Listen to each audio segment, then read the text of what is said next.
Hello learners, नमस्कार। मैं doctor Lakshmi Narayan आज आपके सामने प्रस्तुत हूँ एक नए वीडियो लेक्चर के साथ। और आज के इस वीडियो लेक्चर में हम डिस्कस करने वाले हैं माइक्रो इकोनॉमिक्स और बिजनेस इकोनॉमिक्स के एक इंपॉर्टेंट टॉपिक प्रोड्यूसर्स इक्विलिब्रियम और least cost combination of factors, जिन्हें हम हिंदी में उत्पादक का संतुलन या साधनों के न्यूनतम लागत संयोग के नाम से भी जानते हैं। साधनों के न्यूनतम लागत संयोग या उत्पादक के संतुलन को ज्ञात करने के लिए हम कुछ यंत्रों का यूज करेंगे, कुछ टूल्स का यूज करेंगे। उनमें से पहला टूल हमारा आइसोक्वेंट होगा। तो सबसे पहले हम इस वीडियो लेक्चर में जानेंगे कि आइसोक्वेंट्स क्या होते हैं, उनकी परिभाषा क्या है। उसके बाद हम डिस्कस करेंगे आइसोक्वेंट की क्या विशेषताएं हैं। जो सम उत्पादन वक्र हैं उनकी विशेषताएं क्या हैं, यानी उसका आकार क्या है, उसका ढलान क्या है, वो हम डिस्कस करेंगे। इसके बाद हम डिस्कस करेंगे आइसोकोस्ट लाइन, जो एक और इम्पोर्टेंट टूल है प्रोड्यूसर इक्विलिब्रियम को ज्ञात करने के लिए, जिसे हम हिंदी में सम लागत रेखा कहते हैं। इसके उपरांत आइसोक्वेंट कर्व्स और आइसोकोस्ट लाइंस को यूज करते हुए हम ज्ञात करेंगे प्रोड्यूसर्स इक्विलिब्रियम के बारे में या उत्पादक के संतुलन के बारे में। हमें यहाँ ये समझना जरूरी है कि प्रोड्यूसर्स इक्विलिब्रियम से हमारा क्या अभिप्राय है, हम क्या समझते हैं। एक उत्पादक उस समय संतुलन में होगा जब वह साधनों के उस संयोग को ज्ञात कर पाए जहां पर उसका उत्पादन अधिकतम हो और लागत न्यूनतम हो। इसीलिए उस संयोग को हम लिस्ट कॉस्ट कॉम्बिनेशन या न्यूनतम लागत संयोग भी कहते हैं। एक उत्पादक जब न्यूनतम लागत संयोग को प्राप्त कर लेता है, अर्थात एक उत्पादन की दी हुई मात्रा को उत्पादित करने के लिए साधनों के किन संयोगों को यूज किया जाए, यानी कितनी कैपिटल यूज की जाए और कितना लेबर यूज किया जाए, तो हम कहते हैं कि प्रोड्यूसर इक्विलिब्रियम अचीव हो गया है। यानी प्रोड्यूसर उस स्थिति को प्राप्त कर चुका है जहां से वो हिलना नहीं चाहेगा, जहां से वो शिफ्ट नहीं होना चाहेगा, यानी ना किसी फैक्टर को ज्यादा मात्रा को यूज करेगा, ना कम को यूज करेगा, कोई दूसरे कॉम्बिनेशन को यूज नहीं करेगा। तब हम कहते हैं कि प्रोड्यूसर्स इक्विलिब्रियम की दशाओं को हमने प्राप्त कर लिया है। चलिए शुरू करते हैं। और शुरुआत में सबसे पहले हम जानते हैं आइसोक्वेंट्स क्या होते हैं। Definition of isoquant. जैसा कि हम देख सकते हैं, आइसोक्वेंट शब्द दो शब्दों से मिलकर बना है। दो वर्ड हैं, आइसो प्लस क्वेंट। आइसो का अर्थ होता है एक समान या इक्वल, और क्वेंट का अर्थ है क्वांटिटी ऑफ प्रोडक्ट और आउटपुट। यानी आइसोक्वेंट शब्द का अर्थ होगा इक्वल क्वांटिटी, जिसे हम हिंदी में सम मात्रा कह सकते हैं, या उत्पादन की समान मात्रा सम उत्पाद। यानी आइसोक्वेंट शब्द का अर्थ होगा सम उत्पाद, यानी एक समान उत्पाद। और आइसोक्वेंट कर्व की जब हम बात करेंगे तो वो रेखा जिसके हर बिंदु पर उत्पादन की मात्रा एक समान हो, वो हमारा आइसोक्वेंट होगा। एक आइसोक्वेंट जो है उसको अगर हम प्रॉपरली डिफाइन करना चाहें तो वो साधनों के उन सभी संयोगों को प्रकट करता है। An isoquant represents all possible combination of two factors. अपने पूरे एनालिसिस में इन दो फैक्टर्स को हम लेबर और कैपिटल के रूप में लेंगे, which can be implied to produce a given level of output. उत्पादन की दी हुई मात्रा को प्राप्त करने के लिए साधनों के सभी संभव संयोगों को दर्शाने वाला, रिप्रेजेंट करने वाली जो लाइन है या जो कर्व है, उसको हम आइसोक्वेंट कहेंगे। अब आइसोक्वेंट के एक बिंदु से जब हम दूसरे बिंदु पर जाएंगे तो उत्पादन की मात्रा तो स्थिर रहेगी, लेकिन चेंज क्या होगा, जो इनपुट्स का रेशियो है। इनपुट्स हमने कहा था कि हम कैपिटल और लेबर लेंगे। अगर इनपुट का रेशियो जो है, जब हम आइसोक्वेंट के एक बिंदु से दूसरे बिंदु पर जाएंगे तो चेंज होता रहेगा, कम या ज्यादा होता रहेगा, जो हम डिस्कस करेंगे आगे जब हम आइसोक्वेंट को ड्रॉ करेंगे। आइसोक्वेंट को कई बार हम प्रोड्यूसर्स इंडिफरेंस कर्व भी कहते हैं, क्योंकि अगर आप आइसोक्वेंट की डेफिनेशन देखें तो वो ये है कि आइसोक्वेंट उन सभी साधनों के उन सभी संयोगों को प्रकट करता है जहां उत्पादन की एक समान मात्रा उत्पादित होती है। इसका अर्थ ये हुआ कि उत्पादक जो है इन कॉम्बिनेशन, जो फैक्टर के कॉम्बिनेशन है, इनको चूज करने में इंडिफरेंट होता है, उदासीन होता है। उसको कोई फर्क नहीं पड़ता कि वो ए कॉम्बिनेशन ले या बी कॉम्बिनेशन ले, क्योंकि उत्पादन की मात्रा एक समान है। इसलिए इनको हम प्रोड्यूसर्स इंडिफरेंस कर्व भी कहते हैं। और आई होप इंडिफरेंस कर्व हम पहले ही डिस्कस कर चुके हैं, उसको हम देख सकें। अब आइसोक्वेंट हैं क्या, दो डेफिनेशन देखते हैं इकोनॉमिस्ट के द्वारा दी हुई। फर्गुसन के अनुसार an isoquant is a curve showing all possible combinations of two inputs physically capable of producing a given level of output। यानी एक सम उत्पादन वक्र साधनों के उन सभी संयोगों को दर्शाता है जो उत्पादन की दी हुई मात्रा को उत्पादित करने के लिए भौतिक रूप से सक्षम होते हैं। तो ये डेफिनेशन है फर्गुसन की। एक और डेफिनेशन देखते हैं जो आपके सामने पीटरसन की डेफिनेशन है। पीटरसन के अनुसार एक सम उत्पादन वक्र साधनों के उन सभी संयोगों को दर्शाता है, दो परिवर्तित साधनों के उन सभी संयोगों को दर्शाता है जिन्हें एक समान मात्रा में कुल उत्पादन प्राप्त करने के लिए यूज किया जा सकता है, उनका प्रयोग किया जा सकता है। इन दोनों डेफिनेशन से ये क्लियर होता है कि आइसोक्रोनस कर्व एक ऐसा कर्व है जो साधनों के उन सभी संभव संयोगों को दर्शाता है जो उत्पादन की दी हुई मात्रा का उत्पादन कर सकते हैं। अब ये आइसोक्रोनस कर्व्स जो हैं कुछ अजम्पशंस हैं जिनके बेसिस पे बनाए जाते हैं। जब हम आइसोक्रोनस कर्व की बात करेंगे, इसकी कैरेक्टरिस्टिक्स देखेंगे या इसको प्रॉपरली डिफाइन करने का प्रयास करेंगे, ग्राफ के द्वारा देखने का प्रयास करेंगे, तो हमें ये समझना है कि कुछ अजम्पशंस हैं जो हमने पहले से कर लिए हैं। वो कौन कौन से अजम्पशन हैं? पहला है आपका कि उत्पादन के दो साधन हैं, क्योंकि हम ग्राफ के द्वारा दिखा रहे हैं तो उत्पादन के दो साधन ही हम ले सकते हैं। इसके बाद जो उत्पादन की तकनीक है वो स्थिर रहती है, यानी उत्पादन की तकनीक में कोई परिवर्तन नहीं आता है। अगर उत्पादन की तकनीक में परिवर्तन हम मान लें तो दिया हुआ कॉम्बिनेशन तकनीक में परिवर्तन के फलस्वरूप अलग अलग उत्पादन कर सकता है, इसलिए हमने जो उत्पादन की तकनीक है उसको स्थिर मान लिया है। इसके बाद साधनों को हमने विभाजन योग्य मान लिया है, यानी साधनों के छोटे छोटे हिस्से किए जा सकते हैं, थोड़ी थोड़ी अमाउंट में साधनों का यूज किया जा सकता है। ऐसा नहीं है कि साधन इनडिविजिबल नहीं है, वो डिविजिबल हैं, ये हमने पहले से मान लिया है। इसके बाद साधनों का प्रतिस्थापन संभव है। साधनों के प्रतिस्थापन से हमारा क्या अभिप्राय है कि एक साधन के बदले दूसरे साधन का यूज किया जा सकता है, यानी कैपिटल को लेबर से सब्स्टिट्यूट किया जा सकता है और लेबर को कैपिटल से सब्स्टिट्यूट किया जा सकता है। सब्स्टिट्यूशन की पॉसिबिलिटीज हैं। ध्यान रहे, जब हम कहते हैं सब्स्टिट्यूशन की पॉसिबिलिटी है तो ये परफेक्ट सब्स्टिट्यूशन नहीं है। कुछ हद तक एक साधन को दूसरे साधन के लिए उसको प्रतिस्थापित किया जा सकता है। इसके बाद जो साधनों के संयोग हैं वो एफिशिएंट हैं, यानी जब हमने एक ए कम्बिनेशन को मान लिया तो ए कम्बिनेशन जो उत्पादन करता है वो सबसे एफिशिएंट है, यानी जब हम आइसोक्रोनस कर्व ड्रा करेंगे तो वो कम्बिनेशन जो है वो हमें उसकी बाउंड्री पर रखेगा, बाहर की लाइन पे रखेगा। उस कम्बिनेशन से जो उत्पादन होगा वो कुशलतम उत्पादन होगा। इसके बाद जो लॉ ऑफ डिमिनिशिंग रिटर्न है, यानी घटते प्रतिफल का नियम लागू होता है, यानी ज्यों ज्यों हम एक साधन की ज्यादा मात्रा का यूज करेंगे उससे प्राप्त जो सीमांत उत्पादन है वो घटता जाएगा, जिसको हम लॉ ऑफ डिमिनिशिंग रिटर्न कहते हैं, और इसको भी हम पहले डिस्कस कर चुके हैं। ये कुछ अजम्पशंस हैं, 6 अजम्पशंस मैंने आपके सामने दिखाए हैं। इन अजम्पशन के बेसिस पे हम आइसोक्रोनस कर्व को ड्रा करेंगे और उसको उसकी डेफिनेशन को समझेंगे। अब हम देख सकते हैं एक आइसोक्रोनस शेड्यूल। आइसोक्रोनस शेड्यूल का मतलब है कि सम उत्पादन सूची। जब हम एक सूची बनाते हैं तो इसका मतलब एक टेबल ड्रॉ कर रहे हैं जिसमें हम साधनों के उन सभी संयोगों को दर्शाते हैं जो एक समान मात्रा में उत्पादन प्रदान करते हैं। ये आपकी टेबल है। इस टेबल में आप देख सकते हैं कि अलग अलग कम्बिनेशन है। आपका ए कम्बिनेशन है, बी कम्बिनेशन है, सी, डी और ई। हर कम्बिनेशन में कैपिटल और लेबर की मात्रा दी हुई है। पहला कम्बिनेशन है एक कैपिटल की मात्रा और 22 लेबर की मात्रा, और उत्पादन कितना है 100। इसी तरीके से दूसरा कम्बिनेशन है जिसमें हमने कैपिटल 2 ली है।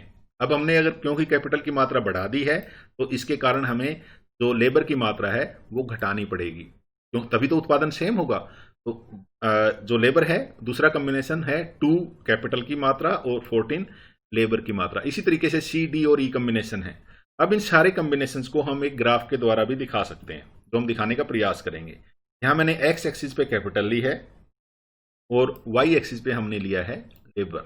ये ध्यान रहे, जब हम लेबर और कैपिटल के एक्सिस को रिवर्स भी कर सकते हैं। मैं एक्स एक्सिस पे लेबर भी ले सकता था और वाई एक्सिस पे कैपिटल भी ले सकता था। ये ध्यान रहे कि कई बार जब हम डिस्कस करते हैं, खासकर जब हम मार्जिनल रेट और टेक्निकल सब्स्टिट्यूशन यूज करते हैं, तो यहाँ आपको ये समझना जरूरी है कि आपने एक्स एक्सिस पे क्या लिया है और वाई एक्सिस पे क्या लिया है। क्योंकि आप अगर किसी दूसरी बुक से डिस्कस कर रहे हैं, देख रहे हैं, तो वहां पे अगर एक्स एक्सिस पे लेबर लिया होगा तो जो उसकी इक्वेशन है डेल्टा एल बाई डेल्टा के वो चेंज हो जाएगी, वो डेल्टा के अपॉन डेल्टा एल हो जाएगी। तो आपको ये ध्यान रखना है कि आपने एक्स एक्सिस पे कैपिटल लिया है और वाई एक्सिस पे लेबर लिया है। इसी के आधार पर हम आगे की पूरी डिस्कशन को जारी रखेंगे। चलिए अब हम अलग अलग कम्बिनेशन को ड्रा करते हैं। एक कम्बिनेशन था हमारा 1 और 22, यानी कैपिटल की मात्रा 1 और लेबर की मात्रा 22। ये मैंने ड्रॉ कर दिया ए पॉइंट। इसी तरीके से हम बी पॉइंट ड्रॉ कर सकते हैं, इसी तरीके से हम सी पॉइंट ड्रॉ कर सकते हैं, इसी तरीके से हम डी पॉइंट ड्रॉ कर सकते हैं और इसी तरीके से हम ई पॉइंट ड्रॉ कर सकते हैं। ये सारे कॉम्बिनेशन हैं। जब हमने कहा था कि साधनों के उन सभी संभव संयोगों, तो हमने 5 संयोग लिए हैं जिनसे एक समान मात्रा में उत्पादन होता है। कितना उत्पादन होता है? 100। अब अगर इन पॉइंट्स को हम मिला दें, ए बी सी डी और ई को अगर हम मिला दें, तो हमारा जो कर्व आएगा वो आइसोक्वेंट होगा, क्योंकि इसके हर बिंदु पर उत्पादन की मात्रा एक समान है। कितनी है? 100 घड़ियों का उत्पादन होता है, या उत्पादन की 100 इकाइयों का उत्पादन होता है हर बिंदु पर। कुछ 5 पॉइंट तो मैंने ड्रॉ किए हैं, लेकिन यहां पर अगर आप कोई भी पॉइंट लेंगे इस कर्व पे, मान लो यहां मैंने कोई पॉइंट लिया, तो यहां भी उत्पादन की मात्रा 100 होगी, यहां पर भी 100 होगी। कहीं भी कोई पॉइंट लेते हैं, उन सारे संयोगों के द्वारा जो उत्पादन होगा वो एक समान होगा। तो आइसोक्वेंट क्या है? आइसोक्वेंट साधनों के उन सभी संभव संयोगों को आइसोक्वेंट जो है वो 2 साधनों के उन सभी संयोगों को दर्शाता है जिनसे हमें एक समान मात्रा में उत्पादन प्राप्त होता है, चाहे वो कॉम्बिनेशन ए हो, बी हो, डी हो या ई हो। इसका मतलब जो सम उत्पादन वक्र है उसके हर बिंदु पर एक समान मात्रा में उत्पादन हो। अब हम आते हैं marginal rate of technical substitution. इस टर्म को हम यूज करेंगे। Marginal rate of technical substitution से हमारा अभिप्राय ये है, हमने ध्यान दें तो हम देख सकते हैं कि हमने एक अजम्पशन किया था कि साधनों का प्रतिस्थापन संभव है। अब ये साधन एक दूसरे के प्रति किस रेट से प्रतिस्थापित होते हैं उसको हम marginal rate of technical substitution कहते हैं, या हिंदी में इसको हम तकनीकी प्रतिस्थापन की सीमांत दर के नाम से जानते हैं। यानी इनपुट के को इनपुट एल की जगह अगर हम यूज करते हैं तो इसको हम लिखेंगे MRTS K फॉर L, यानी पूंजी का लेबर के लिए प्रतिस्थापन।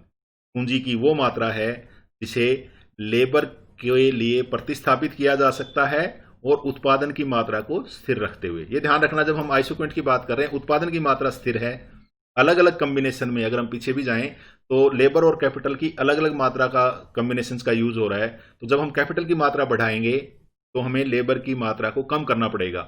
मान लो हमने एक कैपिटल की मात्रा बढ़ाई और लेबर की 8 इकाइयों को हमने कम किया, तो इसका मतलब एक कैपिटल को हम सब्स्टिट्यूट करेंगे, 8 लेबर को हम सब्स्टिट्यूट करेंगे एक कैपिटल की मात्रा से। तो अमाउंट ऑफ के विच can B substituted for L, उसको हम MRTS KL कहेंगे। और इसको हम जान सकते हैं क्योंकि उत्पादन की मात्रा स्थिर है, इसलिए जो डिक्रीज इन लेबर इनपुट है, लेबर की इनपुट में कमी आएगी और कैपिटल की इनपुट बढ़ेगी। जैसे कि हमने देखा था कि जब हम एक कैपिटल से 2 कैपिटल को यूज करते हैं तो लेबर हमने 22 से कम करके 14 कर दिया था, यानी लेबर की इनपुट जो है वो 8 इकाइयां कम हुई थी और कैपिटल की इनपुट में 1 इकाई का इंक्रीज हुआ था। तो इन दोनों का जो रेशियो है उसको हम marginal rate of technical substitution कहते हैं, यानी delta L upon delta K, क्योंकि हमने K को एक्स एक्सिस में लिया है और L को Y एक्सिस पे लिया है, इसलिए इसका फार्मूला होगा delta L upon delta K। इसके आगे हमने माइनस का साइन इसलिए लगाया है क्योंकि जब एक साधन को बढ़ाएंगे तो दूसरे साधन को हमने घटाना होगा। तो ये हमारा है marginal rate of technical substitution. आइए अब हम marginal rate of technical substitution को थोड़ा और डिटेल में डिस्कस करते हैं। Marginal rate of technical substitution capital का लेबर के प्रति प्रतिस्थापन की दर को दर्शाता है, जो हमने पिछली स्लाइड में डिस्कस किया था। तो इसका अर्थ ये हुआ कि लेबर की इनपुट में कमी आती है और कैपिटल की इनपुट में बढ़ोतरी होती है। जब हम लेबर की यूनिट को कम करेंगे तो उसके कारण उत्पादन की मात्रा में कमी आएगी। इसके विपरीत जब हम कैपिटल की मात्रा को बढ़ाएंगे तो उत्पादन की मात्रा में वृद्धि होगी, उत्पादन में बढ़ोतरी होगी। अब उत्पादन में होने वाली कमी किसके बराबर होगी कि कितना हमने लेबर को कम किया और उस लेबर की उत्पादकता कितनी थी, उस आधार पे उसकी सीमांत उत्पादकता उसी हिसाब से कम हो जाएगी।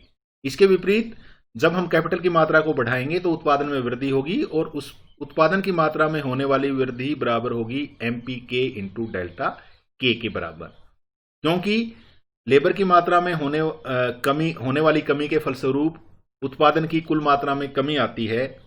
वो कमी कैपिटल की मात्रा में होने वाली वृद्धि के द्वारा पूरी होनी है, इसलिए जो लॉस ऑफ आउटपुट होगा वो गेन ऑफ आउटपुट के बराबर होना चाहिए।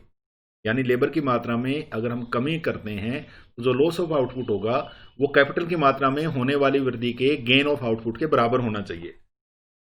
इसका अर्थ ये हुआ कि हम इसको इस तरीके से लिख सकते हैं, जो लेबर की मात्रा में होने वाली कमी के कारण जो लॉस ऑफ आउटपुट है वो MPL इंटू डेल्टा एल के बराबर होगा।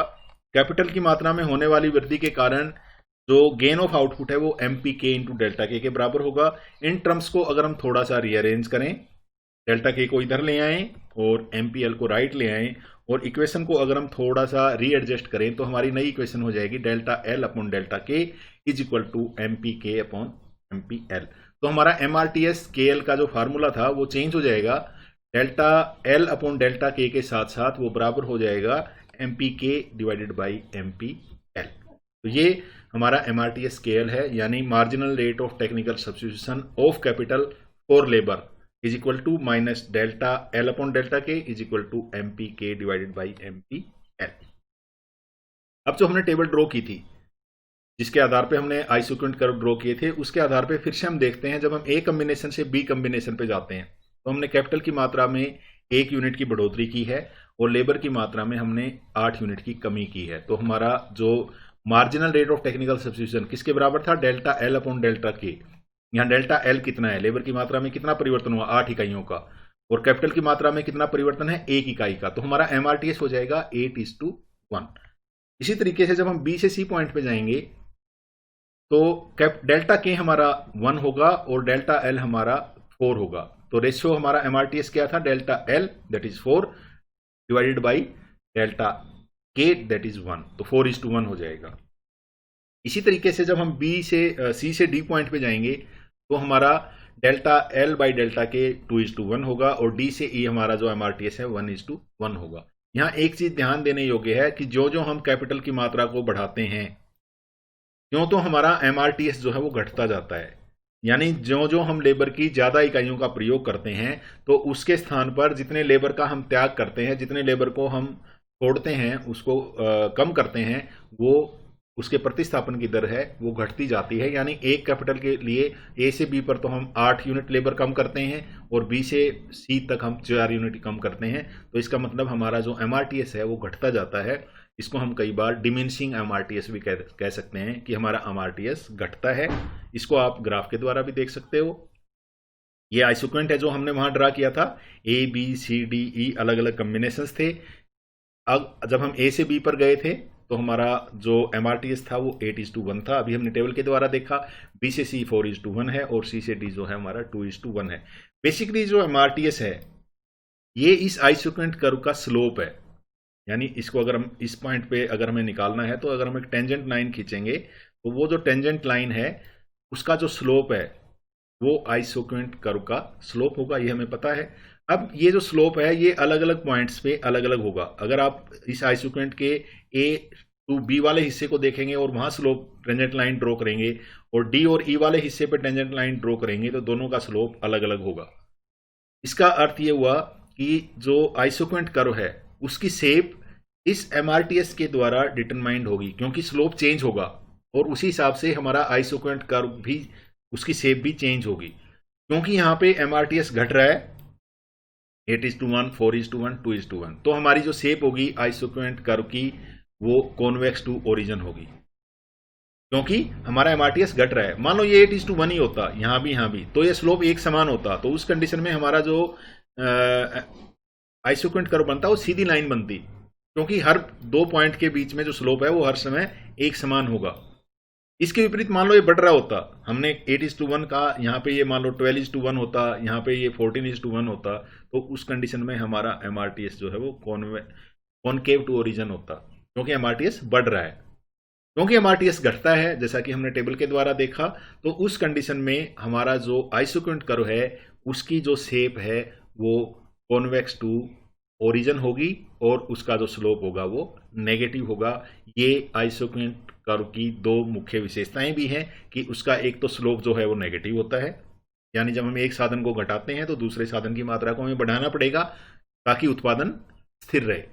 इसके विपरीत जो आइसोक्वेंट कर्व है वो कॉन्वेक्स टू ओरिजिन होता है, क्योंकि हमारा MRTS घटता है और साधन एक दूसरे के प्रति पूर्ण रूप से प्रतिस्थापित नहीं होते हैं।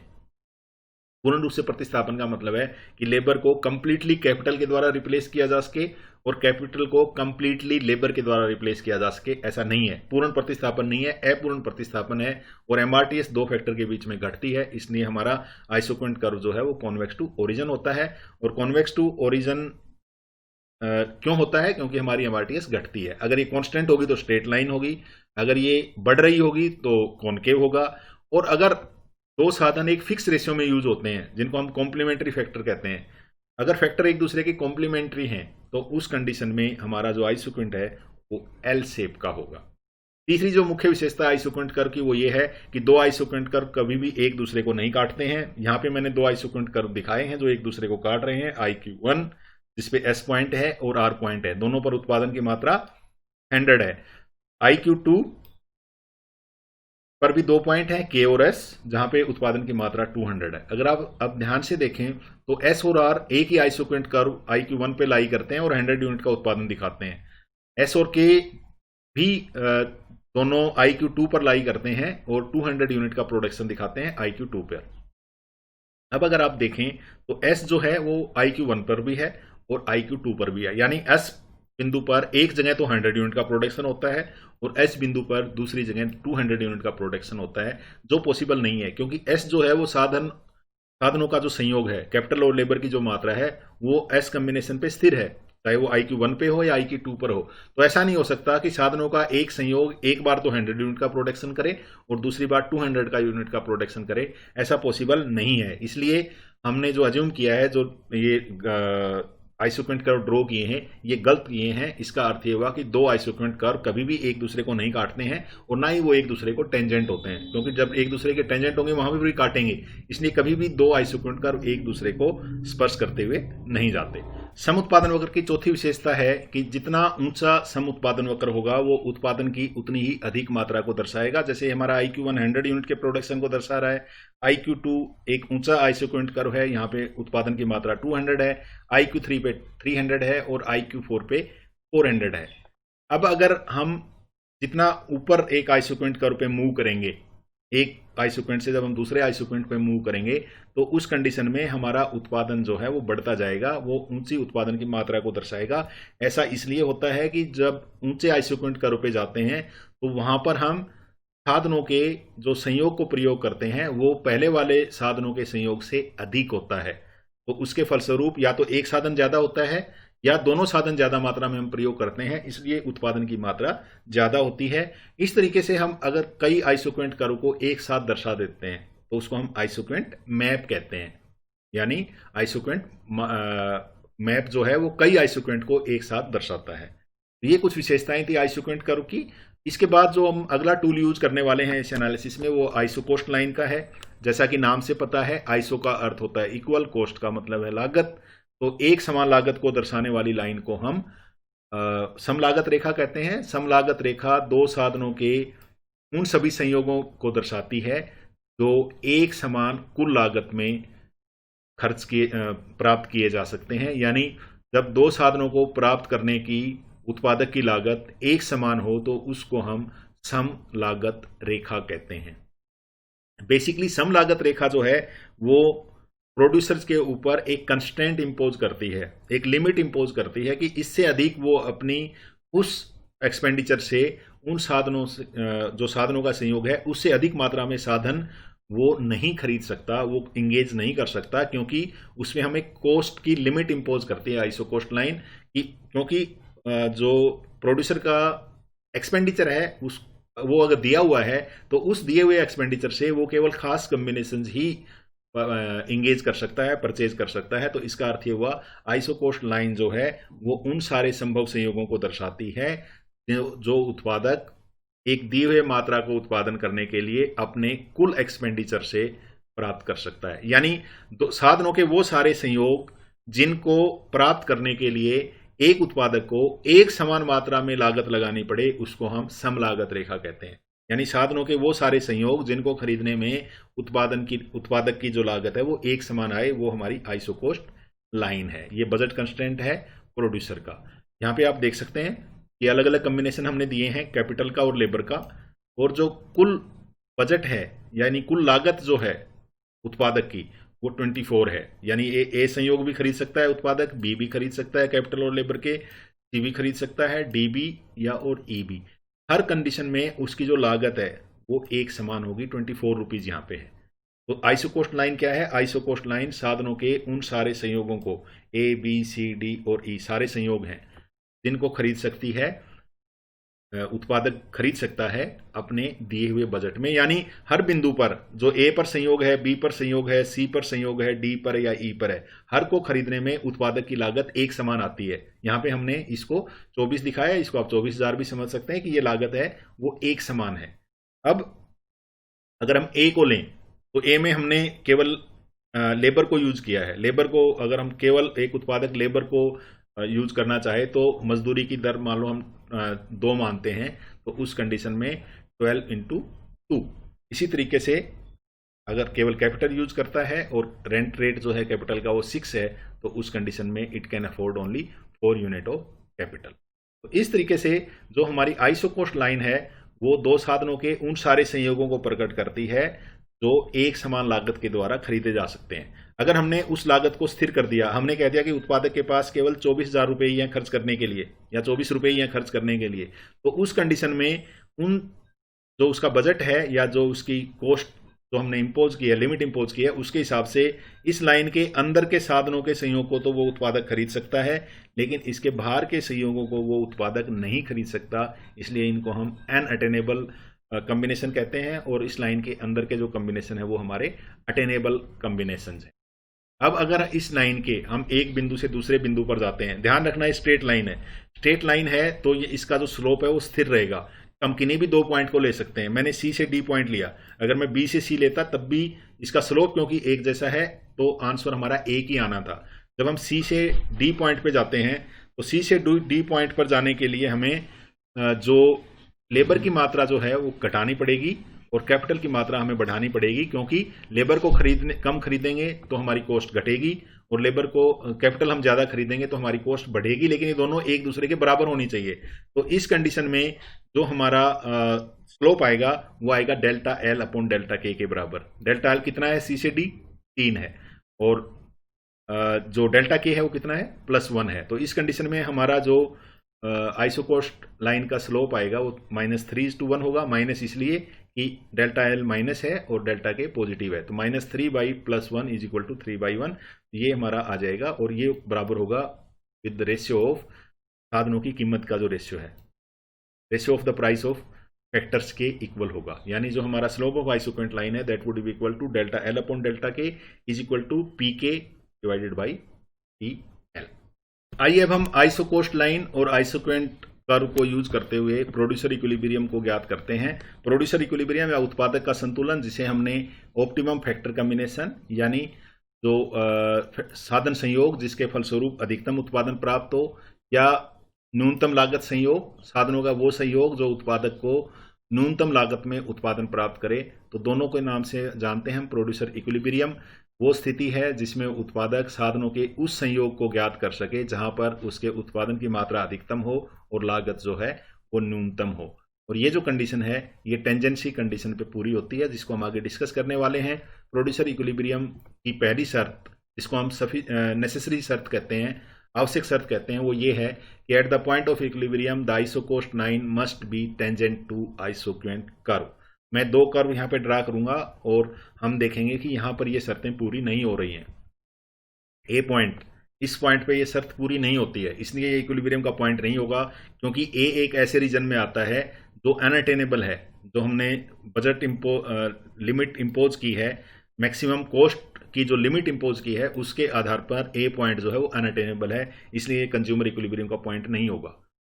पी जो है ये अटेनेबल है, लेकिन ये भी कंज्यूमर इक्विलिब्रियम का पॉइंट नहीं होगा, क्योंकि एक दूसरा पॉइंट सी जो अटेनेबल है लेकिन जो आइसोकोस्ट कर्व जिस पर बी लाई करता है उससे ऊंचे आइसोकोस्ट कर्व पर आ सकता है, उससे ज्यादा मात्रा को दर्शाता है। तो इसका मतलब बी जो है वो लिस्ट कॉस्ट कॉम्बिनेशन नहीं है या ऑप्टिमम जो फैक्टर कॉम्बिनेशन नहीं है, क्योंकि उत्पादन जो दिखा रहा है बी पॉइंट पर वो ऑप्टिमम नहीं है। सी पॉइंट पर अगर कोई एक और दूसरा आइसोकोस्ट कर्व खींचा जाए तो वो उससे ज़्यादा मात्रा में उत्पादन को दिखाता है, इसलिए बी पॉइंट भी संतुलन का बिंदु नहीं होगा। हमारा संतुलन का बिंदु कौन सा होगा, ये पॉइंट होगा जहाँ पर ये दोनों जो शर्त है हमारी कि जब जो आइसोक्वेंट कर्व है वो आइसोकोस्ट लाइन के टेंजेंट होगा। वो टेंजेंट यहाँ पे है, सी पर, सी हमारा इक्विलिब्रियम पॉइंट है जहाँ पर जो स्लोप है आइसोक्वेंट कर्व का और आइसोकोस्ट लाइन का वो एक दूसरे के बराबर है, दोनों के स्लोप एक दूसरे के बराबर है। दूसरा, आइसोक्वेंट कर्व जो है it must be convex to the origin, यानी जहां पर दोनों एक दूसरे के टेंजेंट हैं उस पॉइंट पर आइसोक्वेंट कर्व जो है वो कॉन्वेक्स होना चाहिए, ऐसा नहीं कि कॉनकेव हो, जैसा कि हमने इस डायग्राम में दिखा दिया है। ये संतुलन का बिंदु नहीं होगा। संतुलन का बिंदु इसलिए नहीं होगा क्योंकि अगर आप ध्यान से देखें कि इस आइसोक्वेंट कर्व 1 पे जो हमारा बिंदु है ई, इस ई बिंदु पर जो एक उत्पादक को लागत लगानी पड़ती है, अगर वो इस आइसोक्वेंट कर्व के यहाँ या यहाँ किसी कॉम्बिनेशन को खरीदता है तो उसकी लागत कम होगी, इसलिए ई जो है वो न्यूनतम लागत संयोग नहीं है, इसलिए ई जो है वो संतुलन का बिंदु नहीं हो सकता। हमारा संतुलन का बिंदु कौन सा होगा, वो होगा जब तो हमारी दोनों शर्तें पूरी हों। पहली शर्त यह है कि सम उत्पादन वक्र जो है, जो हमारा आई क्यू आइसोक्वेंट कर्व है और हमारा जो सम लागत रेखा है पीएल, दोनों एक दूसरे के टेंजेंट हों जो ई पॉइंट पर है। तो इसका मतलब ई पॉइंट पर slope of isoquant curve will be equal to slope of isocost line. ये कॉम्बिनेशन है जिसमें 2 कैपिटल और 7 लेबर की इकाइयां यूज होती हैं। तो यहाँ पे जो हमारी इक्वेशन बन जाएगी, जो हमने यूज किया था MRTS, इस आइसोक्वेंट कर्व का स्लोप है वो बराबर होता है delta L upon delta K is equal to MPK upon MPL। इसी तरीके से जो प्राइस लाइन है उसको हमने लिया था डेल्टा एल अपॉन डेल्टा के ही है, लेकिन आगे हमने एक और इक्वेशन निकाली थी PK डिवाइडेड बाई PL। ये इक्वेशन सेटिस्फाई अगर होगी जो आपके सामने दिख रही है, MRTS scale is equal to delta L upon delta K is equal to MPK divided by MPL या PK डिवाइडेड बाई PL, तब हम कहेंगे कि एक उत्पादक संतुलन में है। ग्राफिकली भी इसको हम ज्ञात कर सकते हैं, जब जो हमारा आइसोक्वेंट कर्व है और हमारी जो आइसोकोस्ट लाइन है जो एक दूसरे के टेंजेंट है ई पॉइंट पे, तो ई पॉइंट जो है वो हमारा संतुलन का बिंदु है। तो इस तरीके से आप प्रोड्यूसर इक्विलिब्रियम को ज्ञात कर सकते हैं। टेंजेंसी कंडीशन जो है वो हमें दिखाती है कि जो हमारी दी हुई आउटपुट है उसको हम न्यूनतम लागत संयोग के द्वारा प्राप्त कर सकते हैं। आइए हम अपने इस वीडियो लेक्चर पर आधारित कुछ इंपॉर्टेंट क्वेश्चन देखते हैं। आइसोक्वेंट कर्व क्या है, क्या उनकी विशेषताएं हैं, marginal rate of technical substitution क्या है, आइसोक्वेंट कर्व इंडिफरेंस कर्व से किस तरीके से डिफरेंट हैं, आइसोकोस्ट और आइसोक्वेंट कर्व्स को यूज करते हुए किस तरीके से हम उत्पादक के संतुलन को दर्शा सकते हैं। ये कुछ क्वेश्चन बनते हैं। कुछ true and false type question है। Isoquants are concave to the origin, it is false. Isocost line ऐसी लाइन है जो वेरियस कॉम्बिनेशन को दिखाती है जिसमें टोटल लेवल ऑफ प्रोडक्शन एक समान है, गलत है। क्यों गलत है? क्योंकि आइसोकोस्ट लाइन टोटल कॉस्ट एक समान होती है, प्रोडक्शन एक समान नहीं होता, वो आइसोक्वेंट पे होता है। Least cost combination is that factor combination at which the output derived from a given level of input is minimum, ये भी गलत है, it should be maximum. Substitutivity of the factor causes downward slope of an isoquant, ये भी सही है। साधनों के प्रतिस्थापन के कारण ही जो कर्व है वो डाउनवर्ड स्लोप होता है। तो ये कुछ फर्दर रीडिंग्स हैं जिनको आप डिस्कस कर सकते हैं, देख सकते हैं। आज के इस वीडियो लेक्चर में इतना ही। आपके धैर्यपूर्वक सुनने के लिए धन्यवाद।